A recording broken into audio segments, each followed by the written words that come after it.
നമസ്കാരം. ഇന്ന് സംഭവിച്ച പ്രധാനപ്പെട്ട 10 വാർത്തകളിലേക്ക് ടുഡേ സൈലറ്റ്സ് ആരംഭിക്കാം. സ്വാഗതം. കയ്പമംഗലം 3 പീടികയിൽ യുവാവിനെ ഒരു സംഘം വളഞ്ഞിട്ട് തല്ലി. ഇന്നലെ വൈകിട്ട് 6:30യോടെയാണ് സംഭവം ഉണ്ടായത്. അശ്വിൻ എന്ന യുവാവിനാണ് മർദ്ദനമേറ്റത്. 3 പീടിക സ്വദേശി നവീനും സംഘർഷത്തിൽ പരിക്കേറ്റു. ഇരുവരെയും ഇരിഞ്ഞാലക്കുടയിലെ താലൂക്ക് ആശുപത്രിയിൽ എത്തിച്ച് ചികിത്സ നൽകി. BJP നേതാക്കൾ പ്രതികളായ കൊടകര കുഴൽപ്പണ കേസിൽ അന്വേഷണം പുരോഗമിക്കുകയാണെന്ന് ED ഹൈക്കോടതിയിൽ. പണത്തിന്റെ ഉറവിടം കണ്ടെത്താനുള്ള അന്വേഷണം തുടരുന്നതായും പലരുടെയും മൊഴി രേഖപ്പെടുത്തിയിട്ടുണ്ടെന്നും ED സത്യവാങ്മൂലത്തിൽ അറിയിച്ചു. ഭാര്യയെ വെട്ടി പരിക്കേൽപ്പിച്ച ഭർത്താവ് ആത്മഹത്യയ്ക്ക് ശ്രമിച്ചു. കാറളം ചെമ്മണ്ടയിലാണ് സംഭവം ഉണ്ടായത്. ചെമ്മണ്ട സ്വദേശി സാബുവാണ് ഭാര്യ ദീപ്തിയെ ആക്രമിച്ചത്. പിന്നീട് വിഷം കഴിച്ചും കൈഞ്ഞരമ്പ് മുറിച്ചും ഇയാൾ ആത്മഹത്യയ്ക്ക് ശ്രമിച്ചു. ദീപ്തിക്ക് തലയ്ക്കും കൈക്കും പരിക്കേറ്റു. ഡാറ്റാ ബാങ്കിൽ ഉൾപ്പെട്ട ഭൂമി മണ്ണിട്ട് നികത്തിയതായി ആക്ഷേപം. ഇത് സംബന്ധിച്ച് കർഷക തൊഴിലാളി union Chalakudy area secretary CK Sasi ബന്ധപ്പെട്ടവർക്ക് പരാതി നൽകി. ഡാറ്റാ ബാങ്കിൽ ഉൾപ്പെട്ട ഭൂമിയിൽ വില്ലേജ് ഓഫീസിൽ നിന്നുള്ള സ്റ്റോപ്പ് മെമ്മോ നിലനിൽക്കെയാണ് കഴിഞ്ഞ ദിവസം വീണ്ടും മണ്ണിട്ട് നികത്തിയത്.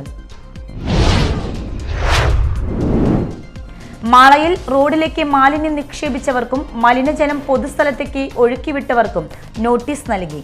ശുചിത്വം പാലിക്കാതിരുന്ന ബസ് സ്റ്റാൻഡിലെ കടകൾക്ക് 5 ദിവസം കൊണ്ട് പരിസരം വൃത്തിയാക്കുന്നതിന് നോട്ടീസ് നൽകി. ചന്ദ്രാപ്പിനി നമ്പ്രാട്ടിച്ചിറ പരിസരത്ത് ഒഴിഞ്ഞ സ്ഥലത്ത് മാലിന്യം തള്ളിയ സ്ഥാപനത്തിനെതിരെ നടപടി. എടത്തുരുത്തി ഗ്രാമപഞ്ചായത്ത് സ്ഥാപന ഉടമയിൽ നിന്ന് 10,000 രൂപ ഈടാക്കി.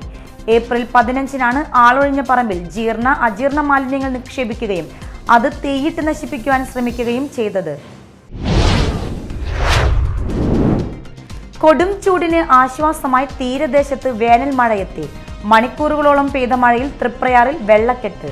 നിരവധി കടകളിൽ വെള്ളം കയറി. കാനയിലൂടെ വെള്ളം ഒഴുകാത്തതും ദേശീയപാത നിർമ്മാണത്തെ തുടർന്ന് പലയിടത്തും തോടുകൾ നികത്തിയതും വെള്ളക്കെട്ടിന് കാരണമായി.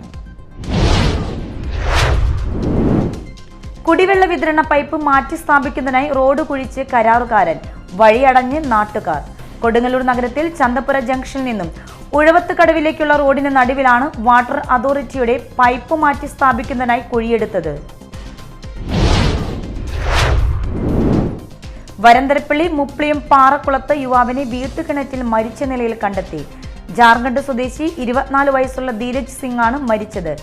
മൃതദേഹത്തിന് 2 ദിവസത്തെ പഴക്കമുണ്ട്. പാറക്കുളത്ത് കെട്ടിട നിർമ്മാണത്തിനെത്തിയ തൊഴിലാളിയാണ് ഇയാൾ.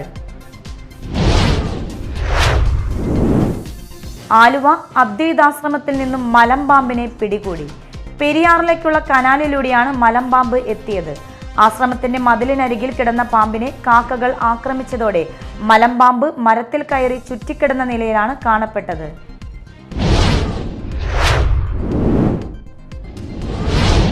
ഹൈലൈറ്റ്സ് വാർത്തകളുടെ വിശദമായ റിപ്പോർട്ട് അടുത്ത ന്യൂസ് റൗണ്ടപ്പിൽ കാണാം. ടുഡേ ഹൈലൈറ്റ്സോടെ സമാപിക്കുന്നു. നമസ്കാരം.